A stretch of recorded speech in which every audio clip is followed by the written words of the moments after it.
बहुत पहले एक कविता लिखी थी, वो ये थी कि शायर भी हैं। हाँ, क्या सच है क्या बता रहे हैं, क्या सच है क्या बता रहे हैं, झूठे सपने दिखा रहे हैं और तुम कब समझोगे नादानो, मामा मामू बना रहे हैं। हाँ, तो हमने आई इस परीक्षा संमेलन का अब तक पहला प्रयास था और पहले प्रयास में बहुत सारी गलतियाँ होती हैं और सीखते हैं उन चीज़ों से, क्योंकि अगर आप दुनिया के सबसे महान वैज्ञानिक की बात करें तो अल्बर्ट आइंस्टीन का नाम पहले नंबर पर आता है और उन्होंने कहा था कि अगर आप गलतियाँ कर रहे हैं ना, मतलब आप कुछ कर रहे हैं और ज़िंदगी साइकिल की तरह है, जितना पहिया मारेंगे उतनी चलेगी।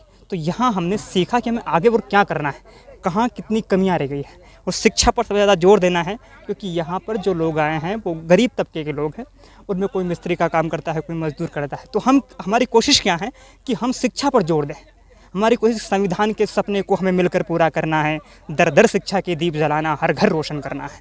तो अम्बेडकर के सपने को हमें हर चौखट तक लेकर जाना है।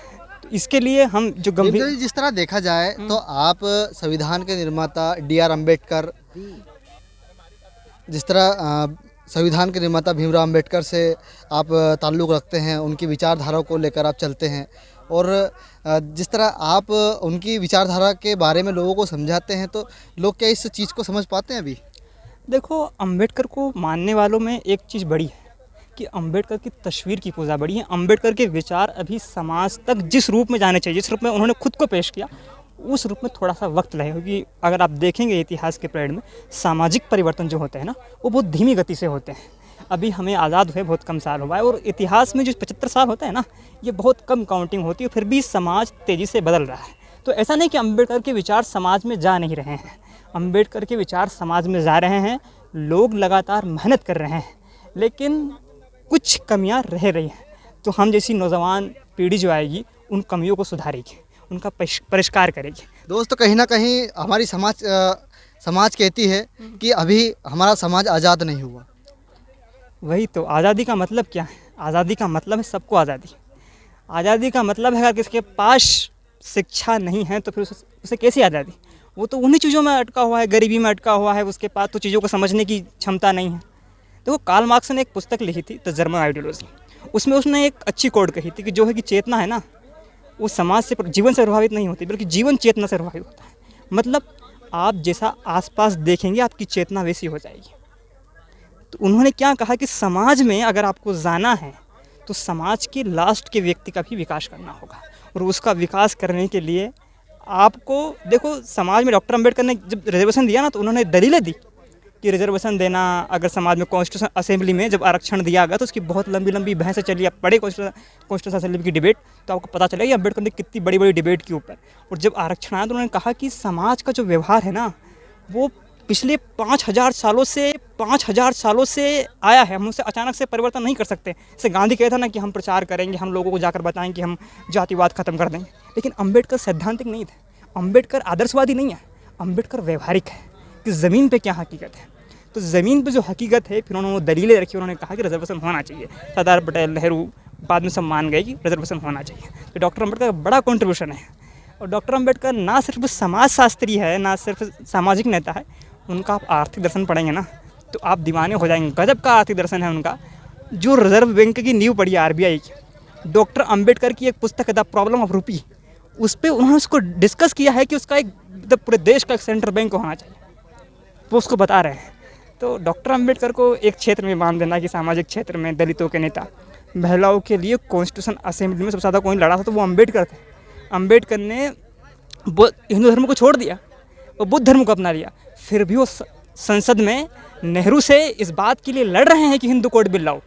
हिंदू कोड बिल में जो भारत की 50% आबादी है महिलाओं की, उनको न्याय मिल रहा है, जबकि वो तो छोड़कर बुद्ध में आ रहे, फिर उनको क्यों लड़ना पड़ रहा है? क्योंकि वो जानते हैं कि महिलाओं की स्थिति खराब है और महिलाओं के लिए संविधान सभा में से ज़्यादा किसी ने काम किया था तो डॉक्टर B.R. अम्बेडकर थे। क्योंकि संविधान सभा में पार्टीशन के बाद कुल संख्या बची 299, उनमें सिर्फ 15 महिलाएं थी।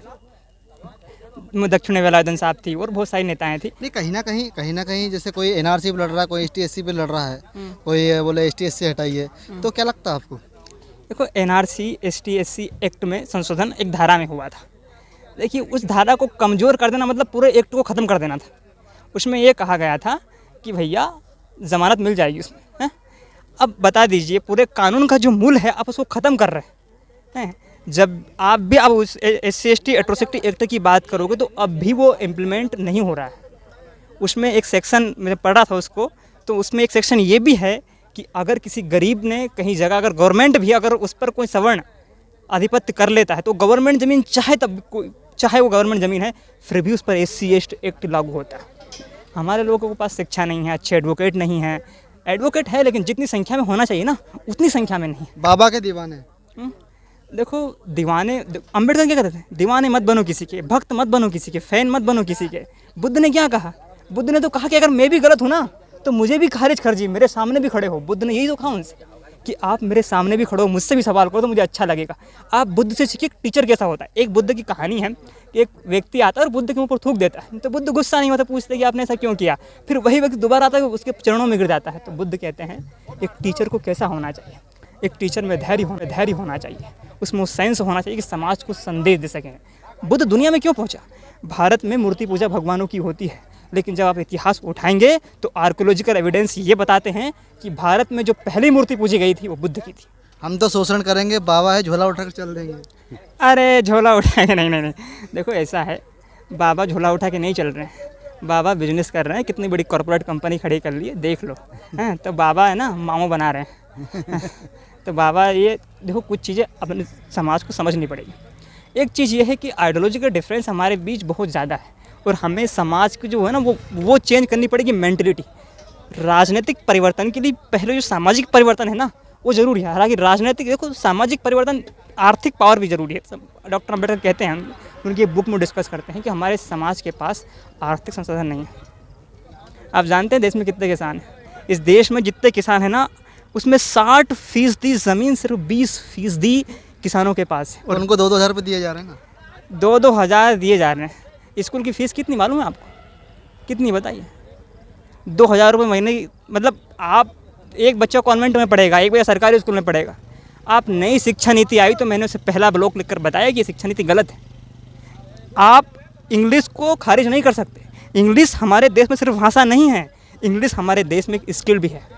आप कहीं भी जाएंगे, छोटी से मोटी नौकरी, तो आपको कहीं इंग्लिश आती है आपको, और इंग्लिश आती है तो आपकी सैलरी से लेकर आपका पद दोनों ऊंचे होंगे।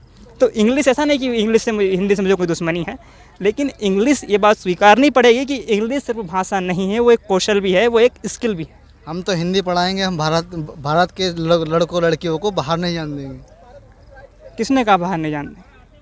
किसने कहा? जब आपसे मैं कितनी 2 मिनट से बात कर रहा हूँ ना, 2 मिनट में तकरीबन 8 से 10 लोग भारत की नागरिकता छोड़ सकते। भारत से बाहर नहीं, नागरिकता छोड़ना अलग होता है। बाहर तो जाते हैं पढ़ने के लिए, नागरिकता छोड़ रहे हैं। अगर हमारे देश में इतनी उन्नति हो रही है, नहीं, ये मानसिकता है लोगों के मन में कि अगर हम अंग्रेजी बाहर पढ़ रहे हैं तो हिंदी वही शिक्षा हमें हिंदी के रूप में हमारे देश से मिल रही है, तो वही लेंगे ना हम। ऐसा नहीं है ना। अब देखो, ये कहा था कि हम डॉक्टर की शिक्षा जो है MBBS वगैरह हिंदी में करवाएंगे। अब बताइए, बुक्स हमारे पास हिंदी में नहीं हैं, हमारे पास जो कंटेंट वो हिंदी में नहीं है, तो फिर हम हिंदी में कैसे कर पाएंगे? मुश्किल है हमारे पास हिंदी में। फिर अगर आप चलो हिंदी में करवा भी दिया आपने, तो फिर आपकी वहाँ समस्या आएगी ना, प्रैक्टिकल होगा। हाँ, तो फिर वहाँ बहुत नुकसानदेह। मुझे लगता है कि इंग्लिश भाषाओं से भेदभाव नहीं होना चाहिए। अगर इंग्लिश स्किल के तौर पर जानी जा रही है तो उसे स्वीकार कीजिए। मैं तो कहता हूँ अपने समाज के लोगों कि बच्चों को इंग्लिश मीडियम में पढ़ाइए। इंग्लिश बहुत ज़रूरी है, क्योंकि इंग्लिश सिर्फ भाषा नहीं है, इंग्लिश एक स्किल भी। सामने आई इस परीक्षा संमेलन का अब तक पहला प्रयास था, और पहले प्रयास में बहुत सारी गलतियाँ होती हैं और सीखते हैं उन चीज़ों से। क्योंकि अगर आप दुनिया के सबसे महान वैज्ञानिक की बात करें तो अल्बर्ट आइंस्टीन का नाम पहले नंबर पर आता है। और उन्होंने कहा था कि अगर आप गलतियाँ कर रहे हैं ना, मतलब आप कुछ कर रहे हैं, और ज़िंदगी साइकिल की तरह है, जितना पहिया मारेंगे उतनी चलेगी। तो यहाँ हमने सीखा कि हमें आगे और क्या करना है, कहाँ कितनी कमियाँ रह गई है, और शिक्षा पर सबसे ज़्यादा जोर देना है। क्योंकि यहाँ पर जो लोग आए हैं वो गरीब तबके के लोग हैं, उनमें कोई मिस्त्री का काम करता है, कोई मजदूर करता है। तो हमारी कोशिश क्या है कि हम शिक्षा पर जोर दें। हमारी कोशिश संविधान के सपने को हमें मिलकर पूरा करना है, दर दर शिक्षा के दीप जलाना, हर घर रोशन करना है। तो अम्बेडकर के सपने को हमें हर चौखट तक लेकर जाना है। तो इसके लिए हम जो गंभीर, जिस तरह देखा जाए तो आप संविधान के निर्माता DR अम्बेडकर, जिस तरह संविधान के निर्माता भीमराव अम्बेडकर से आप ताल्लुक़ रखते हैं, उनकी विचारधारा को लेकर आप चलते हैं, और जिस तरह आप उनकी विचारधारा के बारे में लोगों को समझाते हैं, तो लोग क्या इस चीज़ को समझ पाते हैं अभी? देखो, अम्बेडकर को मानने वालों में एक चीज़ बड़ी है कि अंबेडकर की तस्वीर की पूजा बढ़ी है। अंबेडकर के विचार अभी समाज तक जिस रूप में जाने चाहिए, जिस रूप में उन्होंने खुद को पेश किया, उस रूप में थोड़ा सा वक्त लगेगा। क्योंकि अगर आप देखेंगे इतिहास के पीरियड में सामाजिक परिवर्तन जो होते हैं ना, वो बहुत धीमी गति से होते हैं। अभी हमें आज़ाद हुए बहुत कम साल हुआ है, और इतिहास में जो 75 साल होता है ना, ये बहुत कम काउंटिंग होती है, फिर भी समाज तेज़ी से बदल रहा है। तो ऐसा नहीं कि अंबेडकर के विचार समाज में जा नहीं रहे हैं, अंबेडकर के विचार समाज में जा रहे हैं, लोग लगातार मेहनत कर रहे हैं, लेकिन कुछ कमियां रह रही हैं।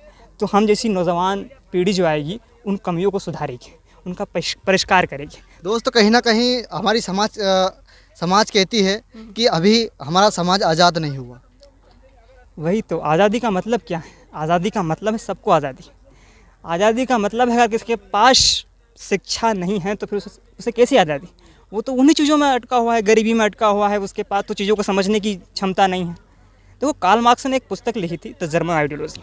उसमें उसने एक अच्छी कोड कही थी कि जो है कि चेतना है ना, वो समाज से, जीवन से प्रभावित नहीं होती, बल्कि जीवन चेतना से प्रभावित होता है। मतलब आप जैसा आसपास देखेंगे, आपकी चेतना वैसी हो जाएगी। तो उन्होंने क्या कहा कि समाज में अगर आपको जाना है तो समाज के लास्ट के व्यक्ति का भी विकास करना होगा, और उसका विकास करने के लिए आपको, देखो, समाज में डॉक्टर अंबेडकर ने जब रिजर्वेशन दिया ना, तो उन्होंने दलीलें दी कि रिजर्वेशन देना, अगर समाज में कॉन्स्टिट्यूशन असेंबली में जब आरक्षण दिया गया तो उसकी बहुत लंबी लंबी बहसें चली। आप पढ़े कॉन्स्टिट्यूशन असेंबली की डिबेट, तो आपको पता चलेगा कि अंबेडकर ने कितनी बड़ी बड़ी डिबेट के ऊपर। और जब आरक्षण आया तो उन्होंने कहा कि समाज का जो व्यवहार है ना, वो पिछले 5000 सालों से है ना, उतना किसी से कुछ नहीं सीखा। एक ग्रीक कहावत सुना हूँ आपको। 2007 में doctor APJ Abdul Kalam European parliament में एक स्पीच दे रहे थे। उस स्पीच में उन्होंने ग्रीक कहावत को कोट किया, बहुत अच्छी लगी मुझे। उन्होंने कहा कि एक बच्चे को आप जब तक वो 7 साल का है मुझे दे दीजिए, फिर एक शैतान को दे दीजिए। मुझे दे दीजिए, फिर शैतान, वो मेरे साथ रहेगा, फिर वो शैतान उसे नहीं बदल पाएगा। कहने का मतलब ये है कि उन 7 सालों में उनका मानसिक विकास हो चुका है, वो पूरी ज़िंदगी भर चलेगा। अगर आप किसी बच्चे को 7 साल रूढ़िवादी, पाखंडवादी चीज़ें सिखाएंगे ना, तो फिर आप ज़िंदगी भर उसको मेंटलिटी नहीं बदल सकते, और मुश्किल है फिर। मतलब ये जो नेता लोग हैं मानसिक रूप से प्रताड़ित करते लोगों को। नहीं, ऐसा नहीं। देखो, समाज में संदेश देने का तरीका है ना, हर कोई इनका अलग है। समाज में संदेश देने का सबका तरीका है ना। अब वो तो मेरे साथ ज़िंदगी भर रह सकते हैं ना, वो बचपन में ऐसा नहीं रह सकते ना, तो वो उनका अपना काम कर रहे हैं, सब अपना काम करते हैं।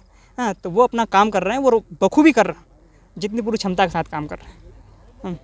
उनके पिताजी मौजूद हैं। जो आपके बच्चे हैं इतनी बात करते हैं, क्या कहना चाहेंगे? वो शिक्षा के माध्यम से कर रहे हैं। जिनके बच्चे, गरीब लोगों के बच्चे आज पढ़ नहीं पाते हैं, और उनके माँ बाप दूसरी जगह पैसा इन्वेस्ट करते हैं, पर बच्चों के ऊपर नहीं कर पाते, क्या कहना चाहेंगे? नहीं, हम लोगों ने पैसा पूरा शिक्षा पे खर्च किया है। हमने हमारे कपड़े भी नहीं बनाए हैं। उनको क्या कहना चाहेंगे जो नहीं लगा सकते? उनको भी यही संदेश देने चाह रहे कि भाई जो हमने किया है, आप कुछ तो करो। उसमें हमारे भाई हैं, सब लोग जो हमारे मिलने वाले हैं, इनसे भी हमारा ये चर्चा होती है कि सब काम बाद में होगा, पहले बच्चों का काम होगा। इनको शिक्षा और दीक्षा सही मार्ग में देना है। आपके बच्चे को भी यही करना है। आपका मूल्यवान समय आपको खर्च नहीं करना, आपको पूरे बच्चों में देखना है। आपको 10 साल तक देख रेख करना पड़ेगी। 10 साल के बाद बच्चे आपकी देख रेख कर देंगे, आपकी ज़रूरत नहीं लगेगी फिर। इसलिए हम लोगों ने, हमारे जो मार्गदर्शक रहे सब लोग, उन्होंने भी हमें सहयोग किया। ऐसा नहीं है कि हमने ही कर लिया, और इस तरह से हमने वो पैसा इधर उधर नहीं लगाया। तो हमारे मार्गदर्शक रहे फूल सिंह चौहान साहब, उनका बहुत हमारे साथ में योगदान रहा। हम लोग उनके साथ रहे, और हमारे जो आसपास के जो हमारे भाई हैं उनने भी हमारे को सहयोग किया है, और उनकी टीम के लोगों ने भी हमें सहयोग किया है। कमल फूल सिंह चौहान जी, आष्टा विधानसभा में उन्हें एक नाम दिया गया था बब्बर शेर के नाम से। आज जिस तरह देखा जाए तो वो संविधान को पढ़ते थे और संविधान के ऊपर वो चलते भी थे। आज उसी संविधान के बारे में आपका बेटा बता रहा है, कैसा गौरव महसूस हो रहा है? नहीं, पूरे समाज को गौरव महसूस